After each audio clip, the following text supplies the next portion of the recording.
उनके पास नेत्र नहीं है।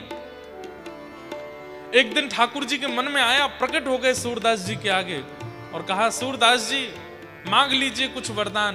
बोले कुछ नहीं चाहिए नाथ। ठाकुर जी ने तुरंत नेत्रों पर हाथ फेर दिया, बोले आंख खोलो। सूरदास बोले मैं अंधा हूं। बोले मैंने हाथ फेरा है, खोलो। सूरदास जी ने जैसे ही नेत्र खोले, त्रिभंग लली श्याम सुंदर सामने खड़े हैं। आहा, मोर मुकुट पहना हुआ है, कानों में मकराकृत कुंडल है, अधर पर वंशी धारण है, श्याम वर्ण जैसा समुद्र का रंग है वैसा ठाकुर जी का रंग है। घूम घूम करके सूरदास जी ने अच्छे से 1.5, 2, 3, 4 घंटे तक ठाकुर जी को देखा, एक एक रों को देखा। हाथ पकड़ के देखते हैं, कभी चरण देखते हैं, कमर देखते हैं, गला देखते हैं, मुख देखते हैं, कान देखते हैं, नाक, सबको देखा। और सर्वांगीण अंग को देखने के बाद चरणों में प्रणाम करके सूरदास जी कहते हैं, अब मुझे वरदान चाहिए। ठाकुर जी बोले मैंने तो दे दिया। बोले ये आपने दिया, मैंने नहीं मांगा था। I didn't ask you for eyes, मैंने नहीं बोला था कि आंख दो, मैं अब मांगना चाहता हूं। ठाकुर जी बोले क्या चाहिए? बोले अब दोबारा से अंधा बना दो, देख लिया आपको, अब और किसी को नहीं देखना। जिन नैनन में पी बसे दूजा ना ही समाए, जिन नेत्रों ने आपको देख लिया ना, तब इस नेत्रों से संसार देखूंगा मैं कदापि नहीं, मुझे फिर से अंधा कर दो, क्योंकि ये नेत्र और किसी को नहीं देखना चाहते। हरि दर्शन की प्यासी अखियां, हरि दर्शन की प्यासी, गाइए। दर्शन की प्यासी अखियां, हरि दर्शन की प्यासी। क्या देखना चाहते हो? देखो चाहत कमल नयन को, देखो चाहत कमल नयन को, देखो चाहत कमल नयन को, देखो चाहत कमल नयन को। निस दिन रहत उदासी, निस दिन रहत उदासी,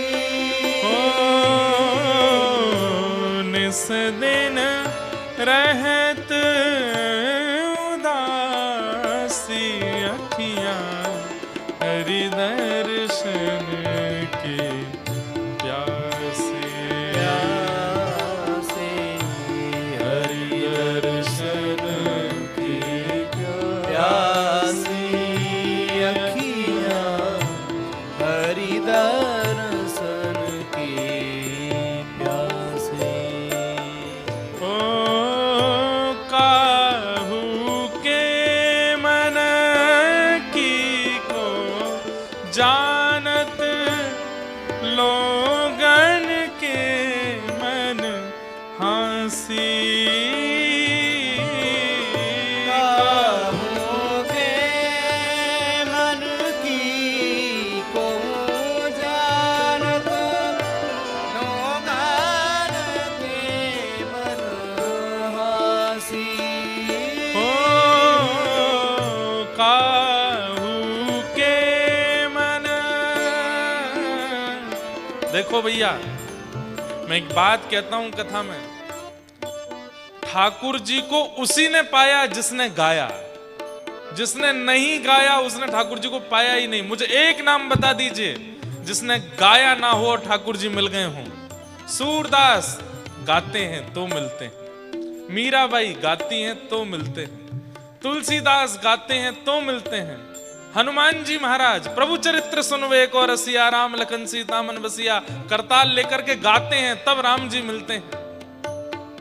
अरे नाम बोलते जाइए, प्रहलाद जी गाते हैं तो ठाकुर जी मिलते हैं, ध्रुव गाते हैं तो ठाकुर जी मिलते हैं, गोपियां गोपी गीत गाती हैं तब श्याम सुंदर मिलते हैं। जिसने भी पाया गा के ही पाया, इसलिए बिना गाए नहीं मिलेंगे। आज गाना पड़ेगा सब लोगों को मेरे साथ। हो काहू के मन की को जानत लोगन के मन हंसी।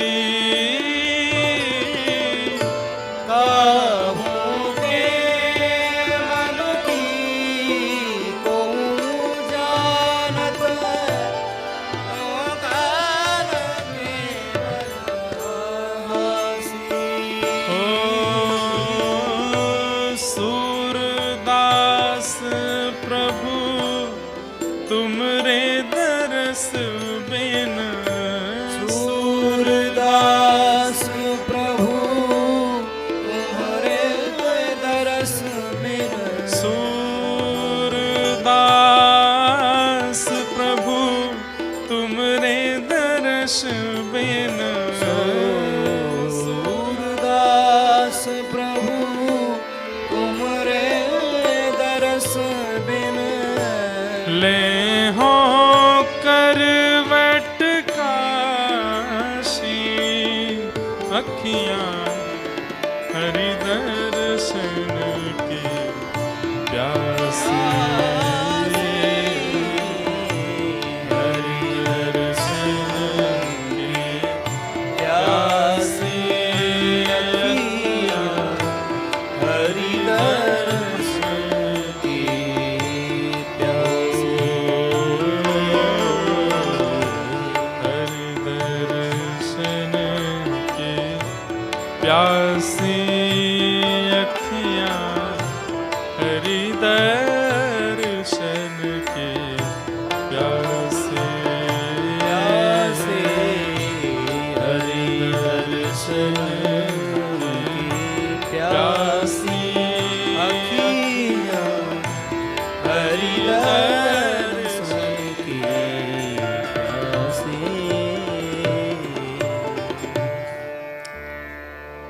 अक्षणवताम फलमिदं न परम विदाम। गोपियां कहती हैं अगर नेत्र मिले हैं और नेत्रों से सब कुछ देख लिया लेकिन श्याम सुंदर को नहीं देखा तो नेत्रों को पाने का साफल्य नहीं हुआ, नेत्रों को पाने का कोई फायदा नहीं मिला आपको, क्योंकि आपने श्याम सुंदर को नहीं देखा। और श्याम सुंदर भी कैसे, कौन से श्याम सुंदर का दर्शन? वंशी बजाते हुए श्याम सुंदर? बोले नहीं। गिरिराज उठाते हुए श्याम सुंदर? बोले नहीं। माखन खाते हुए श्याम सुंदर? बोले नहीं। यशोदा की गोद में चढ़े हुए श्याम सुंदर? बोले नहीं। श्री राधा रानी के बगल में खड़े हुए श्याम सुंदर? बोले नहीं। ये सब दर्शन तो हैं ही सुंदर, पर यदि नेत्रों से पहली बार ठाकुर जी को देखना चाहते हो तो ऐसे दर्शन करो। बोले कौन से दर्शन? सख्य प्रसूननु विवेशयतोर्वयस्यै वक्त्रं ब्रजेश सुतयोरणवेणुजुष्टं यैर्वान पीत मनुरक्त कटाक्षमुक्षम। कैसे स्वरूप का दर्शन करें? आहा, आगे गैया चल रही हैं, इधर गैया चल रही हैं, इधर भी गैया चल रही हैं, पीछे भी गैया चल रही हैं। श्याम सुंदर ने आभूषण नहीं पहने हैं, गहने नहीं पहने हैं, केवल घुटने घुटने तक ऊंची धोती पहनी है, गले में वनमाला पहनी है। वनमाला कैसी? जिसमें 5 प्रकार के पुष्प हैं और 10 प्रकार के पत्ते हैं। इसमें नीम के भी पत्ते हैं, कुछ कुछ गुलेर के भी पत्ते हैं, कुछ कुछ तुलसी के भी पत्ते हैं, कुछ कुछ पीपल के भी पत्ते हैं। अलग अलग पत्रों 10 प्रकार के पत्र और 5 प्रकार के पुष्प, ऐसी वनमाला ठाकुर जी ने गले में पहन रखी है और कोई आभूषण नहीं है और सिर पर पाग भी नहीं है। तो क्या पहना है? बोले गैयाओं का जब दूध निकाला जाता है तो पीछे के 2 पैर बांधे जाते हैं जिस रस्सी से, उसको लोमना बोलते हैं। उस पैर बांधने वाली लोमना रस्सी को ठाकुर जी ने सिर पर बांध रखा है और जब श्याम सुंदर चल रहे हैं तो हाथ में वंशी नहीं है, वंशी तो कमर में एक कपड़े से बांध रखी है। तो बोले दोनों हाथ क्या है? बोले कंधे पर एक बड़ा डंडा लटका है और उस डंडे पर दोनों हाथ लटका रखे हैं। डंडे के एक छोर में वन में जाकर के भूख लगेगी तो खाने के लिए यशोदा मैया ने कुछ भोजन प्रसाद कपड़े में बांधा है, वो टांग रखा है। दूसरी तरफ एक मटका टंगा है जिसमें खूब सारी छाछ भरी है और ठाकुर जी संभाल करके अदा से चलते हुए जा रहे हैं, गैया चराते हुए। थोड़े थोड़े पसीने आ रहे हैं और उसी समय गैयाओं की खुर रज जो है वो उड़ रही है और जाकर के ठाकुर जी के मस्तक का स्पर्श कर रही है। ठाकुर जी अपने कटाक्ष नेत्रों से कभी इधर की गैयाओं को देखते हैं, कभी उधर की गैयाओं को देखते हैं। गोपियां कहती हैं, इस छवि को जिसने देख लिया उसने नेत्रों को पाने का साफल्य किया। जिसने इस रूप का दर्शन नहीं किया नेत्रों को पाकर के भी कुछ नहीं पाया। एक बात बंधुओं बड़ी स्पष्ट है, बहुत ध्यान से सुनिएगा। भक्त ने, जितने भी भक्तों के आप चरित्र सुनते आए हैं, किसी भी भक्त ने ठाकुर जी से मुक्ति कभी नहीं मांगी, मुक्ति नहीं मांगी। सबने ठाकुर जी का केवल दर्शन मांगा है और उसके बदले सुख भी नहीं मांगा, समृद्धि भी नहीं मांगी। आप दुख दो, आप कष्ट दो, आप चाहे जैसी स्थिति हमारी कर दो, बस एक बार दिख जाओ हमको, एक बार दिख जाओ।